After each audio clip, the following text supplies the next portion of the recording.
ओम शांति। अॼु जी मुंहिंजे तारीख़ 3/2023। मेरा वार्ता समझा मीठे मीठे ॿार ज्ञान योग जी शक्ति सां वायुमंडल खे शुद्ध ठाहिणो आहे। सुदर्शन चक्र सां माया ते जीत पाइण।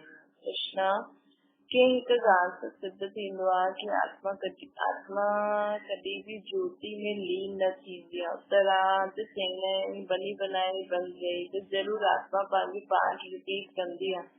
अगर ज्योति जोत में लीन थी वई त पाठ समाप्त थी वेंदो। पोइ अनादि ड्रामो चयण भी गलत थी वेंदो। आत्मा हिकु पुराणो छोलो छॾे ॿियो नयो वठदी आहे, लीन न थींदी आहे। गीता ओ दूर जा मुसाफ़िर। ओम शांति।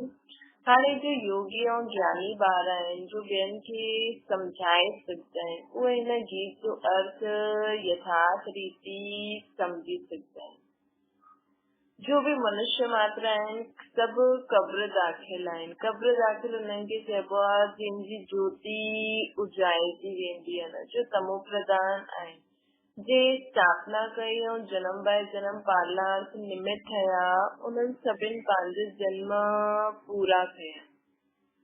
आदि खां वठी करे अंत ताईं कंहिं धर्म जी स्थापना थी हिसाब कढी सघंदा आहियूं। हद जो नाटक हूंदो आहे उनमें भी मुख्य ड्रामा जे क्रिएटर डायरेक्टर एक्टर जो हूंदा आहिनि हुननि जो ही मान हूंदो आहे न।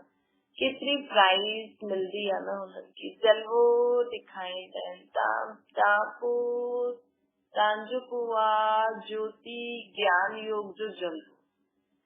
दुनिया वाले एक्टर्स क्रिएटर डायरेक्टर आदि उन्हनि खे प्राइज मिलंदी आहे, जलवो ॾेखारींदा आहिनि। उन्हनि जो देह अभिमान आहे। असांजो आहे ज्ञान योग जो जलवो। हाणे मनुष्यनि खे पतो न आहे कि मौत साम्हूं आहे न। हाणे हिन ड्रामा में केतिरा जन्म वरिता, किथां खां आया आहियूं, डिटेल सभी जन्मनि खे त असां त न ॼाणे सघंदा आहियासीं न। हाणे त ॼाणदा आहियूं, बाक़ी हिन समय असांजे भविष्य जे लाइ पुरुषार्थ थो हले। देवता त ठहींदा परंतु कंहिं पद खे पाईंदा हुनजे लाइ पुरुषार्थ करणो आहे। तव्हां ॼाणदा आहियो हिन लक्ष्मी नारायण सरस्वती जन्म वरितई। हाणे ये जरूर राजा रानी ठहींदा न। फीचर्स भी ॼाणदा आहियूं। प्रैक्टिकल में साक्षात्कार कराईंदा आहिनि। भक्ति मार्ग में भी साक्षात्कार थींदो आहे। उहो त जेके ध्यान कंदा आहिनि जंहिंजो उन्हनि जो साक्षात्कार थींदो आहे। चित्र श्री कृष्ण जो सावरो ॾिठो हुनजो ध्यान कंदा त साक्षात्कार थी वेंदो। बाक़ी श्री कृष्ण अहिड़ो सावरो न आहे। मनुष्य त हिननि ॻाल्हियुनि खे ॼाणदा भी न, कुझु भी न ॼाणदा आहिनि। हाणे तव्हां प्रैक्टिकल में आहियो न, सूक्ष्म वतन में भी ॾिसंदा आहियो, वैकुंठ में भी ॾिसंदा आहियो। आत्मा ऐं परमात्मा जो ज्ञान आत्मा जो ही साक्षात्कार थींदो आहे। हिते त तव्हां जो साक्षात्कार कंदो हुनजी तव्हां वटि नॉलेज आहे। ॿाहिरां वारा भल आत्मा जो साक्षात्कार थींदो आहे ॿाहिरां वारनि खे, परंतु नॉलेज न आहे। उहो त आत्मा जो परमात्मा चई ॾींदा आहिनि। आत्मा स्टार त बरोबर आहे ही। इहो त ॾाढो ॾेखारे में ॾींदो आहे। जेतिरा मनुष्य आहिनि ओतिरी आत्मायूं भी आहिनि। मनुष्यनि जो शरीर आहिनि अखियुनि सां ॾिसण में ईंदा आहिनि। आत्मा खे दिव्य दृष्टि द्वारा ॾिसी सघंदा आहिनि। मनुष्यनि जे रंग रूप भिन्न भिन्न आहिनि। आत्मायूं भिन्न भिन्न न आहिनि, सभु हिकु जहिड़ी आहिनि। सिर्फ़ पाठ हर आत्मा में पंहिंजो भिन्न भिन्न आहे। जीअं मनुष्य नंढे वॾा हूंदा आहिनि उहा आत्मा नंढी वॾी हूंदी आहे न। आत्मा जी साइज हिकु ई आहे, रंग रूप हिकु ई आहे, लेकिन पाठ अलॻि अलॻि आहे। अगर आत्मा ज्योति में लीन थी वञे त पोइ पाठ ही कीअं रिपीट करे।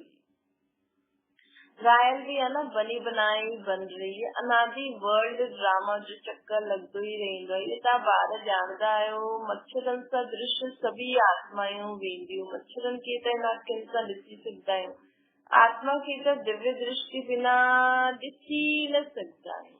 सत्य में त आत्मा जे साक्षात्कार जी दरकार ही न रहंदी। सम्झंदा आहिनि त आत्माउनि खे हिकु पुराणो छोलो छॾे शरीर छॾे नयो वठणो आहे न। परमात्मा खे त ॼाणदा ई न आहिनि। अगर परमात्मा की ॼाणन त सृष्टि चक्र खे भी ॼाणणो खपे।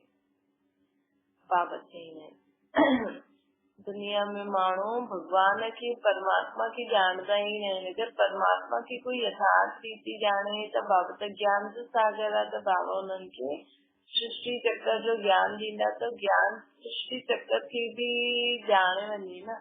त गीत में चईंदा आहिनि असांखे भी साथ वठी हलो। पिछाड़ी में त ॾाढा पछताईंदा आहिनि। सभिनि खे निमंत्रण मिलंदो आहे न।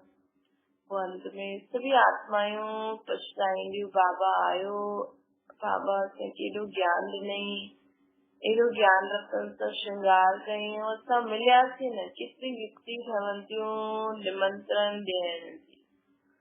पीस पीस तो सभु कंदा आहिनि, लेकिन पीस जो अर्थ कोई सम्झंदो न आहे। पीस कीअं थींदी आहे उहो ॼाणदा, उहो तव्हां ॼाणदा आहियो। जीअं खाली में सरसो पिसंदा आहिनि न, उहे सभिनि जा शरीर विनाश में खत्म थी वेंदा। आत्मायूं न पिसदियूं, उहे सभु हली वेंदियूं परम धाम में। ईअं लिखल भी आहे कि आत्मायूं मच्छरनि सां दृश्य भॼी वेंदियूं। ये त न सब परमात्मा भॼी वेंदो। मनुष्य कुछ भी सम्झदा न आहे। आत्मा ऐं परमात्मा में छा भेद आहे इहे भी ॼाणदा न आहिनि। चईंदा आहिनि असां सभु भाउ आहियूं त भाउ थी करे रहणो खपे न। उन्हनि खे पतो ई न आहे कि आत्मा आत्मा भाउ आहे। उन्हनि खे इहो भी पतो न आहे कि सत्युग में भाउ अथवा भाउ भेण सभु आपस में खीर खंड थी करे रहंदा हुया। उते लूण पाणी जी ॻाल्हि न आहे, सभु मिठी रीति हलंदा हुया। हिते त ॾिसो हाणे हाणे खीर खंड, हाणे हाणे लूण पाणी थी विया आहिनि। हिकु तरफ़ चईंदा आहिनि तीन हिंदू भाई भाई, पोइ हुननि जो बुत ठाहे करे आग लॻाईंदा आहिनि। हिकु तरफ़ चईंदा आहिनि पोइ बुत ठाहे भाउ आहियूं भई, सभु हिकु ई आहे, हिकु ई भॻवान आहे, सभु हिकु बाप जी संतान आहियूं। उन्हनि जो बुत जलाए करे आग जलाईंदा रहंदा आहिनि। जिस्मानी भाउ जी हालत ॾिसो। बाबा चईंदा आहिनि जिस्मानी भाई भाई जी हालत ॾिसो। रूहानी संबंध खे त कोई ॼाणदो ई न। सॼी दुनिया में माण्हू इहे न ॼाणदा आहिनि न कि त आत्मा आत्मा भाउ आहे। उहो त शरीर खे ॾिसंदा आहिनि न। रूहानी संबंध खे कोई ॼाणदो न आहे। तव्हांखे बाप सम्झाइनि आहिनि पंहिंजे खे आत्मा सम्झणो। देह अभिमान में फसणो न आहे। कोई कोई देह अभिमान में फसी पवंदा आहिनि। बाप चईंदा आहिनि देह सहित देह जे सभु संबंधनि खे भुलिजो। सभिनि खे छॾणो आहे न। इहे मकान आदि सभु भुलिजणो आहे। सभु भूलो बाबा चवनि कि मकान आदि कंहिंजे घर में मोह थी वेंदो आहे त बाबा चवंदा इहे मकान आदि सभु भूलो। वास्तव में तव्हां परम धाम निवासी आहियो। बाबा चवनि था हाणे हाणे पोइ हुते हलणो आहे। हितां खां पाठ वॼाइणा आहे, हिते पाठ वॼाइणा आहे, पोइ असांखे सुखधाम में भेजरींदा। त बाप चईंदा आहिनि लाइक़ ठहिणो आहे। गॉड किंगडम स्थापन करनि था। क्राइस्ट जी कोई किंगडम न हुई। उहो त पोइ जॾहिं लाखों क्रिश्चन ठहींदा तॾहिं पंहिंजी किंगडम ठाहींदा। हिते त फर्स्ट खां सतयुग राजाई ठही वेंदी आहे। हिते त फट सां सतयुगी राजाई ठही वेंदी आहे। केतिरी सहज ॻाल्हियूं आहिनि। बरोबर भॻवान अची करे स्थापना कई। श्री कृष्ण जो नाम विझण सां सॼो घोटालो करे छॾिजनि। गीता में प्राचीन राजयोग ज्ञान आहे न। गीता में आहे प्राचीन राजयोग ज्ञान। उहो त प्रायलोक थी वेंदो आहे न। अंग्रेजी अक्षर सुठा आहिनि। तव्हां चईंदा आहियो बाबा अंग्रेजी न ॼाणदा आहिनि। बाबा चईंदा आहिनि मां केसि ताईं सभु भाषायूं वेही करे ॻाल्हायां। मुख्य त हिंदी आहे त मां हिंदी में ई मुरली हलाईंदो आहियां। जंहिंजो शरीर धारण कयो आहे उहो भी हिंदी ई ॼाणदा आहिनि। तव्हांजो हिननि जी भाषा आहे त हिननि जी जो भाषा आहे उहो ई मां ॻाल्हाईंदो आहियां। ॿिया कोई भाषा में थोरी पढ़ाईंदो आहे। मां फ्रेंच ॻाल्हायां त इहे कीअं सम्झे। बाबा चईंदा आहिनि मां फ्रेंच ॻाल्हायां त इहे ब्रह्मा बाबा कीअं सम्झे। मुख्य त इन्हनि जी ॻाल्हि आहे न। इन्हनि खे त पहिरियों सम्झणो आहे न।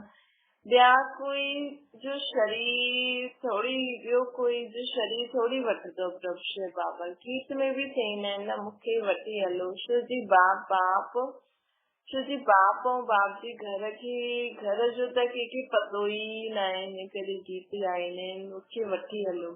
कपिड़ा मारदा रहंदा आहिनि अनेक मनुष्यनि जी अनेक मतियूं, हिन करे सुत मुंहिंजी वई आहे न। बाप कीअं वेही असां बाप ॾिसो कीअं वेठा आहिनि, इहे चरण कंहिंजा आहिनि की कंहिंजे शिव बाबा जा, इहे त असांजा आहिनि। ब्रह्मा बाबा चई शिव बाबा खे चई शिव बाबा चइनि त उहे त असांजा आहिनि, मां लोन ॾिनो आहे न। ब्रह्मा बाबा चवनि था शिव बाबा त टेम्पररी यूज कंदा आहिनि, वैसे चरण त मुंहिंजा आहिनि। ब्रह्मा बाबा चवनि था शिव बाबा जे मंदिर में चरण न ॾेखारींदा आहिनि, चरण श्री कृष्ण जा ॾेखारींदा आहिनि।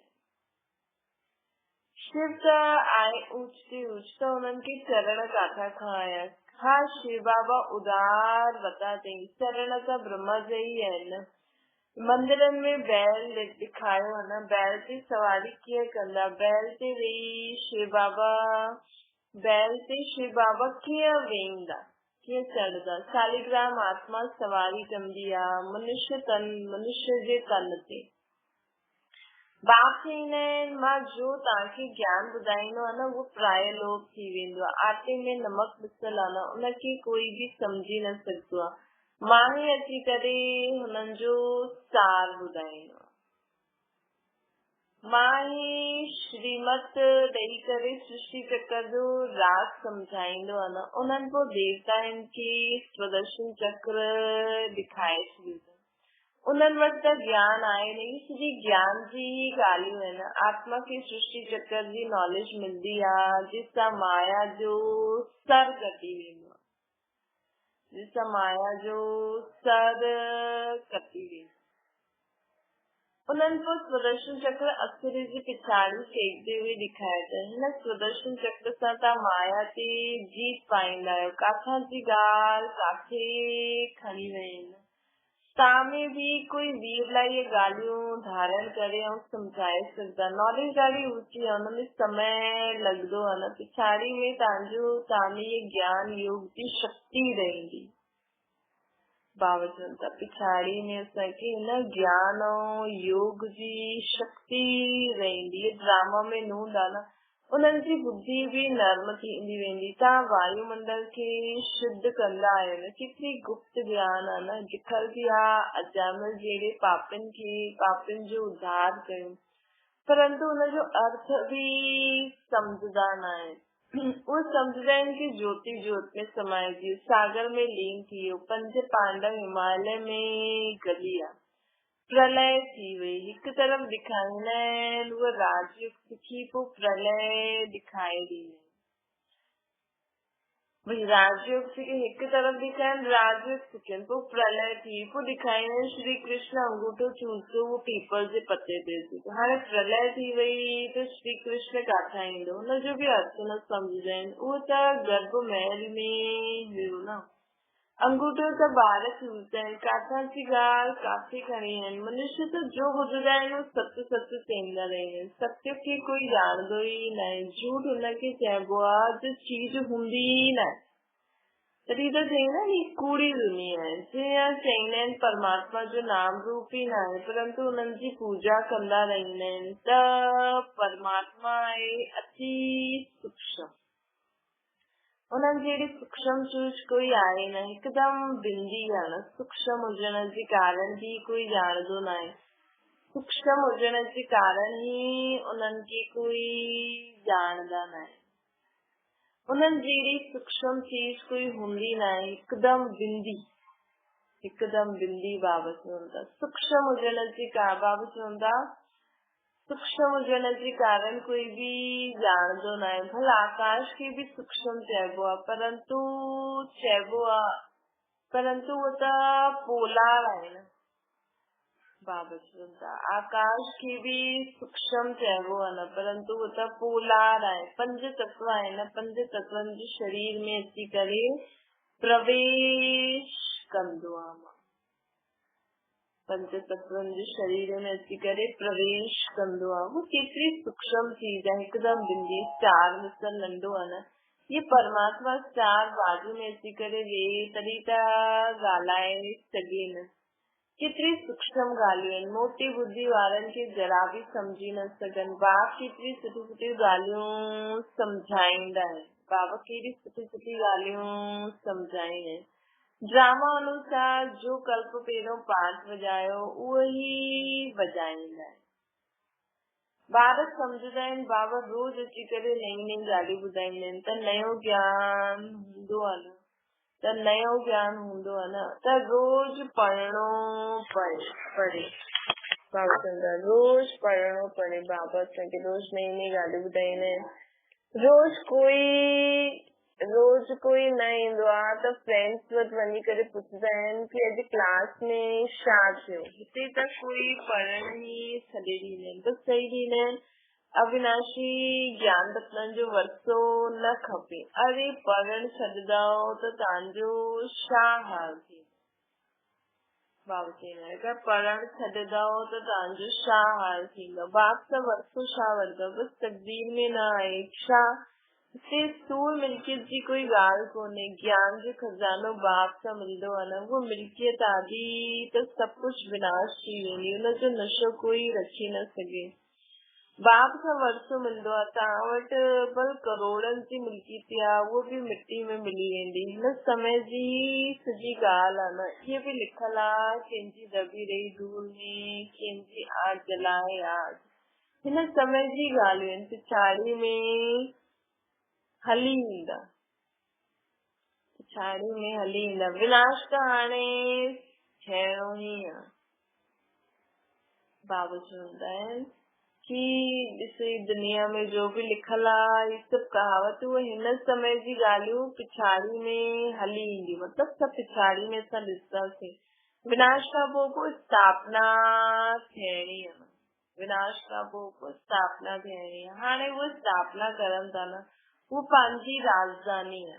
हाणे असां स्थापन करूं था पंहिंजी राजधानी। तव्हां ॿियनि जे लाइ न कंदा आहियो, जो कुझु कंदा आहियो उहो पंहिंजे लाइ ई कंदा आहियो। जो श्रीमत ते हलंदो उहो मालिक ठहींदो। तव्हां त नए विश्व में नए भारत जा मालिक ठहींदा आहियो न।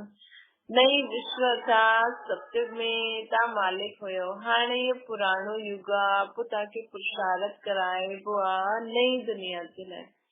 केतिरी सुठी सुठी ॻाल्हियूं बाबा सम्झाईंदा रहंदा आहिनि। आत्मा ऐं परमात्मा जो ज्ञान आहे न, केतिरी सुठी सुठी ॻाल्हियूं आहिनि न, आत्मा ऐं परमात्मा जो ज्ञान आहे न। सेल्फ रियलाइजेशन, सेल्फ जो फादर खे बाप चवंदा आहिनि, मां ईंदो आहियां त आत्माउनि खे सिखलाइण। सेल्फ जो फादर केरु, बाबा। बाबा चवंदा आहिनि मां ईंदो आहियां तव्हांखे सिखलाइण। हाणे फादर खे रियलाइज करो फादर द्वारा। बाप सम्झाईंदा आहिनि तव्हां मुंहिंजा सुठी लॻा ॿार आहियो न।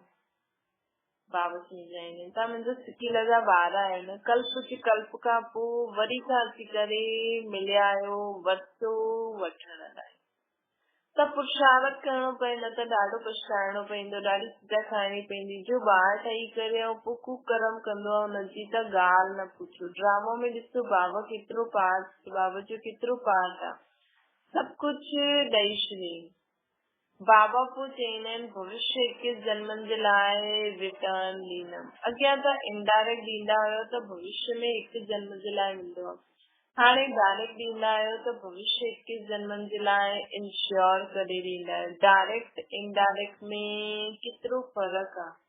उहा आहे द्वापर कलयुग जे लाइ इंश्योर कंदा आहिनि ऐं चवंदा आहिनि ईश्वर खे इंश्योर था कयूं द्वापर कलयुग जे लाइ। तव्हां सत्य त्रेता जे लाइ इंश्योर कंदा आहियो। असां सत्य त्रेता जे लाइ बाबा खे डायरेक्ट इंश्योर कंदा आहियूं। डायरेक्ट हुजण जे कारण 21 जन्मनि जे लाइ मिलंदो आहे। अच्छा मीठी मीठी सिकल जे ॿारनि प्रति माता पिता बाप दादा जो यादि प्यार ऐं गुड मॉर्निंग। रूहानी बाप जी सभु बाबदादा जो नंबरवार पुरुषालत अनुसार याद प्यार और गुड मॉर्निंग रूहानी बाप तो सभिन रूहानी ॿारनि खे नमस्ते। असांजी भी रूहानी माता बाप दादा खे याद प्यार गुड मॉर्निंग और नमस्ते। धारणा जे लाइ मुख्य सार अविनाशी बाप सां अविनाशी ज्ञान रतन जो खजानो वठी तकदीरवान थियणो आहे। अविनाशी बाप सां अविनाशी ज्ञान रतन जो खजानो वठी करे तकदीरवान थियणो आहे। नयो ज्ञान नई पढ़ाई रोज पढ़णी आहे। वायुमंडल खे शुद्ध ठाहिण जी सेवा करणी आहे। ॿियो आहे भविष्य 21 जन्मनि जे लाइ पंहिंजो सभु कुझु इंश्योर करे बाप जो ठहिण खां पोइ कोई बि कुकर्म न करणो। हाणे बाबा असांखे जो खजानो ॾियनि था उहो बुद्धि रूपी तिजोरी में भरदा वञो, संस्कार ठाहींदा वञो, पंहिंजो जो पुराणो सभु कुझु आहे उहो इंश्योर कंदा वञो, कोई बि कुकर्म न कजो। वरदान स्व उन्नति जो यथार्थ चश्मो पाए एग्जाम्पल ठहण वारा अलबेलेपन सां मुक्त ठहो। जो ॿार स्वयं खे सिर्फ़ विशाल दिमाग जी नज़र सां चेक कंदा आहिनि उन्हनि जो चश्मो अलबेलेपन जो हूंदो आहे। उन्हनि खे इहे ई ॾेखारे में ॾींदो आहे कि जेतिरो बि कयो ओतिरो ॾाढो कयो। मां हिन आत्माउनि खां सुठो आहे। थोड़ी बहुत कमी त नामी ग्रामीण में भी आहे, लेकिन जो सच्ची दिल सां स्वयं खे चेक कंदा आहिनि उन्हनि जो चश्मो यथार्थ स्व उन्नति जे हुजण जे कारण सिर्फ़ बाप ऐं स्वयं खे ई ॾिसंदा आहिनि। सिर्फ़ बाप ऐं स्वयं खे ई ॾिसंदा आहिनि। ॿिए टे छा थो करे इहे न ॾिसंदा आहिनि। मूंखे बदलणो आहे, बसि हिन धुन में रहंदा आहिनि। उहो ॿियनि जे लाइ एग्जाम्पल ठही वेंदा आहिनि। बाबा चवनि था त ॿियनि जे लाइ एग्जाम्पल ठहिण लाइ बाप ऐं ख़ुदि खे ॾिसंदा रहो। जो बाबा जी श्रीमत हुनखे पालन कंदा हलो, ख़ुदि खे बदलंदा रहो त असां बदली जहिड़ी सुख प्रधान आत्मा थींदा वेंदासीं, सफलता मुहूर्त विजयी थींदा रहंदासीं त आप ई असां एग्जाम्पल ठही वेंदासीं। स्लोगन हदनि जे सर्व वंश सहित समाप्त करो त बेहद जी बादशाही जो नशो रहंदो। छा ओम शांति। बाबा खे यादि करो।